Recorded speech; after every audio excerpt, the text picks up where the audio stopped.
स्वागत है आप लोगों को प्राइम ऑनलाइन क्लासेस में। आज हम जानेंगे बहुपद। कक्षा 10 का ये दूसरा चैप्टर है। चैप्टर का नाम क्या है? बहुपद, पॉलिनोमियल। बहुपद का मतलब क्या होता है इसके बारे में जानेंगे। बहुपद क्या होता है? बहुपद बीजगणितीय का एक रूप होता है जिसका पावर हमेशा पूर्ण संख्या होता है। तो बहुपद का परिभाषा जानेंगे। बहुपद क्या होता है? बहुपद क्या होता है? बहुपद बीजगणितीय रूप है जिसका पावर हमेशा पूर्ण संख्या होता है। बहुपद बीजगणितीय रूप है, बीजगणितीय रूप है जिसका घात हमेशा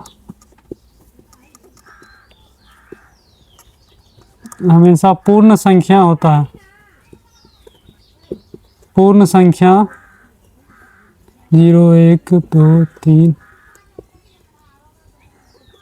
etc होता है। तो बहुपद समझ लिए। बहुपद क्या होता है? बहुपद बीजगणितीय रूप है जिसका घात हमेशा पूर्ण संख्या होगा। पूर्ण संख्या क्या होता है? 0 से लेकर और गिनती की संख्या क्या होता है? पूर्ण संख्या होता है। तो एग्जाम्पल अगर इसका लिखेंगे तो x + 2x² + 2x + 4। इसमें देखिए इसका पावर कुछ नहीं है तो 1 है, तो ये पूर्ण संख्या हो गया। इधर भी पूर्ण संख्या हो गया और इसके यहाँ पर भी पूर्ण संख्या होगा 1। तो क्या हो गया? वो ये सभी बहुपद हो गया। और बहुपद कौन सा नहीं होगा? बहुपद नहीं है, बहुपद नहीं होगा जिसका घात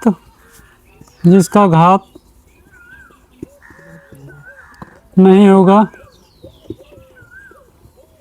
ऋणात्मक हो या घात भिन्न हो। घात भिन्न होगा, भिन्न हो। बहुपद नहीं होगा। कौन बहुपद नहीं होगा? तो जिसका घात ऋणात्मक हो या घात भिन्न हो। अगर घात कोई भिन्न है तो वह बहुपद नहीं होगा, और घात अगर ऋणात्मक है तो बहुपद नहीं होगा। एग्जाम्पल, इसका अगर एग्जाम्पल देखेंगे तो क्या होगा? x पर पावर -1, x पर पावर -4 + 4 या 1/x या x पर पावर 2/3। तो ये भिन्न है ना, ये सभी बहुपद नहीं होगा। बहुपद आप समझ लिए तो आप समझते हैं बहुपद का प्रकार। तो बहुपद कितने टाइप का होता है? बहुपद कितने टाइप का होता है? कौन कौन सा बहुपद होता है? अब उसके बारे में जानेंगे। बहुपद के प्रकार जो है, बहुपद को 2 आधार पर बांटा गया। पहला क्या है? पहला है बहुपद को कितने आधार पर बांटा गया है? 2 आधार पर। पहला है पद के आधार पर, पद के आधार पर, और दूसरा घात के आधार पर, घात के आधार पर। दूसरा घात के आधार पर। घात का अर्थ क्या हो गया? पावर। और पद के आधार, पद का अर्थ क्या हो गया? पद को अगर समझते तो पद का मतलब अक्षर, नहीं अक्षर नहीं, शब्द। पद का अर्थ क्या हुआ? शब्द। तो पद के आधार पर कि कितना पद है, और घात के आधार पर। पहले पद के आधार पर समझते हैं कितना होता है। पद के आधार पर क्या होगा? एक पद बहुपद, एक पदी बहुपद, एक पदी बहुपद, और दूसरा द्विपद बहुपद, द्विपद बहुपद, तीसरा त्रिपद बहुपद।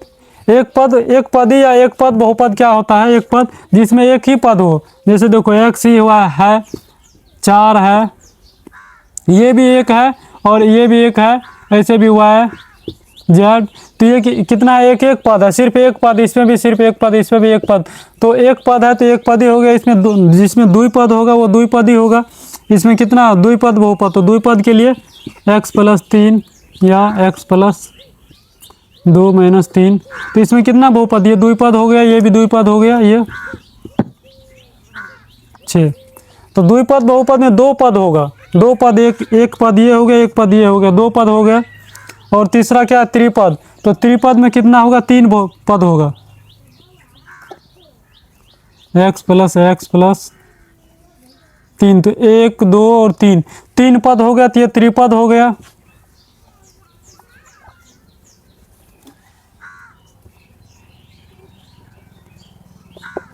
फिर उसी प्रकार ये भी त्रिपद हो गया। तो हम लोग पद के आधार पर कितने बहुपद होते हैं वो समझ लिए, और उसके बाद क्या होता है घात के आधार पर। तो अभी इसको मिटा दे रहे हैं, आप समझते हैं घात के आधार पर होगा रैखिक बहुपद, दूसरा द्विघात बहुपद, तीसरा त्रिघात। ऐसे चलता जाएगा, चतुर्थ पंच घात, जितना घात होगा उतना होगा। अगर 4 घात हो, अधिकतम घात 4 होगा तो वो क्या होगा, चतुर्थ घात। तो रैखिक समझते हैं। रैखिक का अर्थ हुआ कि एक, जिसका घात 1 हो, जिसका घात 1 हो, जिसका अधिकतम घात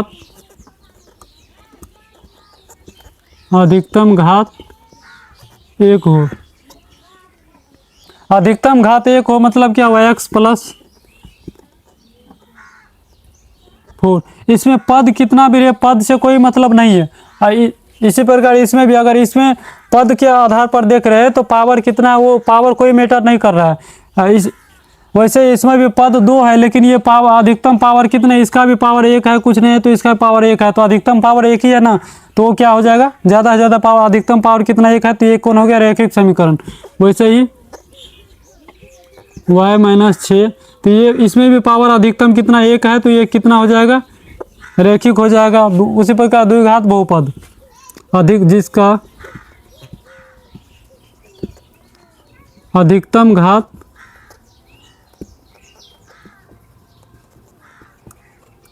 2 हो, द्विघात बहुपद कहलाएगा। अधिकतम घात 2 हो, द्विघात बहुपद कहलाएगा। अधिकतम घात का अर्थ हुआ कि जिस बहुपद की हम बात कर रहे हैं उस बहुपद में अधिक से अधिक घात कितना हो चाहिए, 2 होना चाहिए। तो इधर देखिए x² प्लस 2x प्लस 6, तो इसमें इसका घात 1 है, इसका 1 है, इसका 2 है, तो ज़्यादा से ज़्यादा घात किसका 2 है, इस पर 2 है, ये द्विघात बहुपद हो गया। इसी प्रकार इसमें भी y पर पावर 2 प्लस y प्लस 6, तो इसमें देखिए, इसमें इसका घात 1 है, इसका 2 है, इसका भी 1 है, तो ज़्यादा कौन हो जाएगा, ये है ज़्यादा, तो ये द्विघात हो गया।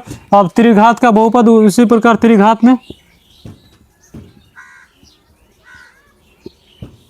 जिसका अधिकतम घात 3 हो, वो क्या हो जाएगा, जिसका अधिकतम घात 3 हो, त्रिघात बहुपद कहलाएगा। एग्जाम्पल समझ लीजिए, इसका x प्लस 2x प्लस 6, इसका अधिकतम घात कितना है, इसका 1 है, इसका 2 है, इसी प्रकार x power 4 x² plus x, तो अधिकतम घात कितना हो जाएगा, 3 हो जाएगा। तो ये भी हो जाएगा कितना, त्रिघात बहुपद। अब बहुपद समझ लिया कि बहुपद कितने प्रकार का होता है, बहुपद कैसे होता है। तो बहुपद हो गया। अब इसमें जानते हैं कि शून्यक क्या होता है, तो उसके बाद क्या समझेंगे, शून्यक क्या होता है।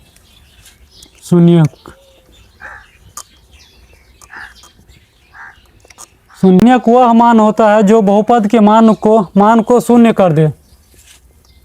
शून्यक वह मान होता है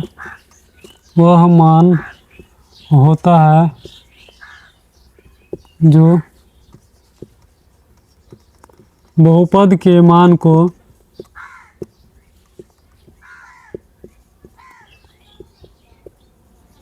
शून्य कर देता है। शून्य क्या होता है, शून्यक वह मान होता है जो बहुपद के मान को शून्य कर देता है। बहुपद में अगर देखिए, अगर अगर एक बहुपद है x+4 एक बहुपद है क्योंकि इसका घात 1 है, एक पूर्ण संख्या घात है, तो इसका ये बहुपद हो जाएगा। अगर x में कोई ऐसा मान ले लेंगे कि x का मान के इसका पूरा 0 हो जाएगा, एक बहुपद है और इसमें x का मान कितना ले लेंगे -4, यदि x और इतना तो x+4 और x का मान कितना -4, तो -4 और +4, -4 और +4 कितना हो जाएगा 0। तो ये बहुपद का मान को 0 कर दिया है, तो इसका x+4 बहुपद का शून्यक क्या होगा -4। और शून्यक निकालते कैसे हैं? शून्यक निकालने के लिए सबसे आसान तरीका है कि बहुपद को पहले समीकरण बना देंगे, बहुपद को पहले समीकरण बनाएंगे और समीकरण को हल करेंगे। अगर ये x+6 बराबर 0 है, x+6 एक बहुपद है, तो इस बहुपद को अगर शून्यक निकालना है तो क्या करेंगे, बहुपद को x+6 बराबर 0। अब क्या बन गया, ये एक समीकरण बन गया, बराबर में 0 कर दिए, क्योंकि हमें शून्यक निकालना है ना, तो इसलिए बराबर 0 कर दिए। शून्यक निकालना है तो बराबर 0 कर दिए x का मान। अब क्या हो गया, अब इसको अगर हल करेंगे x को, तो x को इधर ही रखेंगे और इसका पक्षांतर करेंगे। +6 है तो अगर इसको पक्ष में इस साइड लेके चलेंगे तो चिन्ह परिवर्तन हो जाएगा। अभी प्लस में है, बराबर यहीं रहने देंगे। ये प्लस में तो इस साइड आ जाएगा, तो चिन्ह परिवर्तन क्या होगा, प्लस मतलब माइनस चला जाएगा और 6 इधर आ जाएगा, तो क्या हो जाएगा -6। तो अभी x का शून्य क्या हो गया, x बराबर कितना हो गया -6, तो x+6 का शून्य कितना हो गया -6। उसी प्रकार अगर 4x+12 रहे, तो इसका अगर शून्यक निकालना है तो क्या करेंगे, शून्यक निकालने के लिए कुछ नहीं करेंगे, 4x+12 बराबर में क्या कर देंगे 0। अगर वो 0 हो जाएगा तो अभी क्या हो गया, शून्यक बराबर 0 कर दिया, तो अभी 4x बराबर 4x को इसको इधर ही रहने देंगे और इसको एक एक करके पक्षांतर करेंगे, एक ही बार सब नहीं करेंगे, एक एक करके करेंगे। तो इसको पक्षांतर करते हैं पहले 12 को, तो ये अभी चिन्ह क्या है, प्लस में है, इस साइड आएगा तो माइनस हो जाएगा, चिन्ह परिवर्तन, और 12 को 12 लिख देंगे, तो क्या हो गया -12। अभी इस 4 को पक्षांतर करेंगे, अभी 4 और x किस रूप में है, गुना के रूप में, तो x को इधर ही रहने देंगे, 4 को इधर लेके चलाएंगे, -12 और 4 गुना में है तो इधर किस में आ जाएगा, भागा में। अब इसको जब काटेंगे तो कितना आ जाएगा 3, तो इसीलिए x बराबर -3। ऐसे ही शून्यक निकालेंगे। शून्यक निकालने के लिए पहले समीकरण बनाएंगे और समीकरण को हल करेंगे। और अभी सिर्फ अगर ये सिर्फ ऐसे है तो अभी सिर्फ बहुपद है, लेकिन जब इसको बराबर लगा के 0 कर दे तो अभी क्या हो गया, अभी ये समीकरण बन गया। तो हम लोग अभी क्या क्या समझ लिए, बहुपद क्या होता है, बहुपद के प्रकार और शून्यक। शून्यक वह मान होता है जो बहुपद के मान को शून्य कर दे, और बहुपद के शून्यक भी निकालना, 3x+9 का शून्यक निकालना रहेगा तो क्या करेंगे, इसका अगर शून्यक निकालेंगे 3x - 9 बराबर 0 कर देंगे और बारी बारी से हल करेंगे। 3x और इसका पक्षांतर करेंगे इस साइड, तो ये प्लस माइनस में इधर आ जाएगा तो प्लस में आ जाएगा, और 9 को रख देंगे तो 9 हो गया। अब x को इधर रखने देंगे, 3 का पक्षांतर करेंगे, अभी गुना में है तो ये किधर आ जाएगा, भागा में आ जाएगा, तो कितना हो जाएगा, इसलिए x बराबर 3। अब समझते हैं कि ग्राफ पर शून्यक कैसे निकालते हैं। अगर समीकरण रहे तो समीकरण में तो शून्यक निकल जाएगा, हाँ बहुपद दिया हुआ है उसका शून्यक निकाल लेंगे। लेकिन अगर ग्राफ दे दे तो ग्राफ पे कैसे निकालेंगे। ग्राफ पर निकालने का सीधा एक ही मतलब है कि ऐसा ग्राफ रहेगा और इधर y रहेगा, y डैश x और x डैश ऐसे ही रहेगा। तो ग्राफ पर क्या कैसे निकालते हैं, ग्राफ पर कोई भी लाइन x अक्ष को जितना बार कट करता है वो उतना उसका शून्यक होता है। अगर मान के चलिए ऐसे लाइन गया है तो x अक्ष को कितना बार कट कर रहा है, x का अक्ष ये हो गया, पहला बार कट कर रहा है इधर 1, ये दूसरा बार 2 और ये तीसरा बार 3, तो 3 हो गया। इसका शून्य कितना हो जाएगा 3।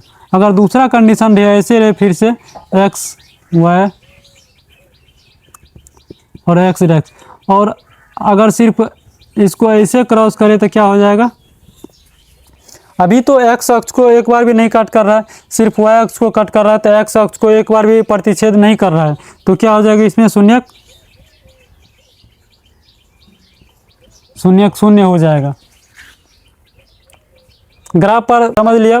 अब डायरेक्ट चलते हैं प्रश्नावली की ओर। प्रश्नावली 2.1 की ओर। एक्सरसाइज 2.1 का पहला सवाल क्या है, उसमें सिर्फ इतना ही ग्राफ दिया हुआ। सवाल क्या है, किसी बहुपद px के लिए y बराबर px का ग्राफ में प्रत्येक स्थिति में शून्य की संख्या ज्ञात कीजिए। ग्राफ दिया हुआ है, टोटल 6 ग्राफ है। बोल रहे प्रत्येक स्थिति में शून्य की संख्या ज्ञात कीजिए। तो ग्राफ पर शून्य की संख्या ज्ञात करने के लिए क्या कंडीशन हम लोग पता किए थे कि एक्स अक्ष को जितना बार कट करे या जितना बार स्पर्श करे उतना शून्यक होगा उसमें। तो पहला सवाल की ओर चलते हैं। इसमें कितना बार कट कर रहा है, एक बार कर, सिर्फ वाई अक्ष को कट कर रहा है, एक्स अक्ष को नहीं कट रहा है, तो इसमें कितना हो जाएगा शून्यक, इसमें शून्यक 0। इसमें कितना कट कर रहा है, एक ही बार एक्स अक्ष को कट रहा है, ये एक्स अक्ष है, इसको एक बार कट रहा है तो शून्यक कितना हो जाएगा 1। और इसमें शून्यक एक्स अक्ष को कितना बार कट कर रहा है, 1 2 और 3, तो शून्यक कितना हो जाएगा 3। अब 4 नंबर में कितना बार कट कर रहा है, 1 बार 2 बार, तो इसका कितना हो जाएगा शून्यक 2। और इसमें कितना बार कट कर रहा है, 1 2 3 4, तो इसका कितना शून्यक हो जाएगा 4। इसमें इस अगर यहाँ से लेके यहाँ तक देखें तो यहाँ तक सिर्फ कट कर रहा था, मतलब प्रतिच्छेद कर रहा था, लेकिन यहाँ क्या कर रहा है, यहाँ प्रतिच्छेद भी कर रहा है और स्पर्श भी कर रहा है। तो प्रतिच्छेद करे या स्पर्श करे दोनों को मिलाकर ही हम चलेंगे। तो पहले एक बार कट किया, दूसरा बार स्पर्श, तीसरा बार स्पर्श, तो 1 2 3, इसमें शून्यक की संख्या कितना हो जाएगा शून्यक 3। तो आज प्रश्नावली 2.1 खत्म हो गया है। कल पढ़ेंगे 2.2 और कल का चैप्टर बहुत इंपॉर्टेंट है। कल का क्लास मिस मत कीजिएगा और चैनल को सब्सक्राइब कर लीजिए। धन्यवाद।